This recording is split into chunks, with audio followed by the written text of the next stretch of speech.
সুনামগঞ্জের শালনায় ভগবান শ্রীকৃষ্ণের ৫,৫৫১তম জন্মদিবস অনুষ্ঠান অনুষ্ঠিত হয়েছে। সুনামগঞ্জ থেকে শঙ্করেশীর পাঠানো তথ্য ভিডিওচিত্রে থাকছে বিস্তারিত।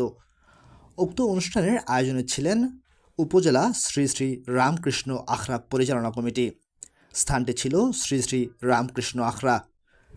শনিবার সকাল ১০টায় শ্রী শ্রী রামকৃষ্ণ আখড়া হতে র্যালিটি শুরু করে শালনা উপজেলার বিভিন্ন সড়ক প্রদক্ষিণ শেষে শ্রী শ্রী রামকৃষ্ণ আখড়া ডুমরায় শেষ হয়।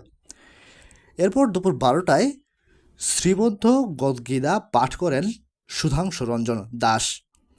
বিকেল ২টায় আলোচনা সভা শেষ হয়েছে। সন্ধ্যা ৭টায় ভক্তিমূলক সঙ্গীত অনুষ্ঠান অনুষ্ঠিত হয়। এর মধ্যে পূজা অর্চনা করা হয়।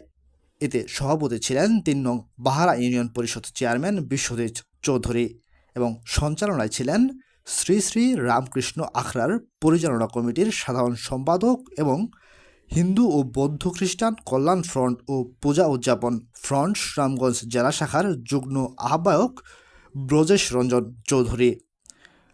উক্ত অনুষ্ঠানে আরও উপস্থিত ছিলেন শ্রী শ্রী রামকৃষ্ণ আখড়া মহন্ত গুরুচরণ দাস, শালনা সরকারি ডিগ্রি কলেজের অধ্যক্ষ তরুণ ক্লান্তি দাস, রবীন্দ্র দাস এবং শ্রী শ্রী কৃষ্ণ আখড়ার পরিচালনা কমিটির সহসভাপতি বাবুল চন্দ্র দাস সহ বিভিন্ন গুরুত্বপূর্ণ ব্যক্তিবর্গগণ।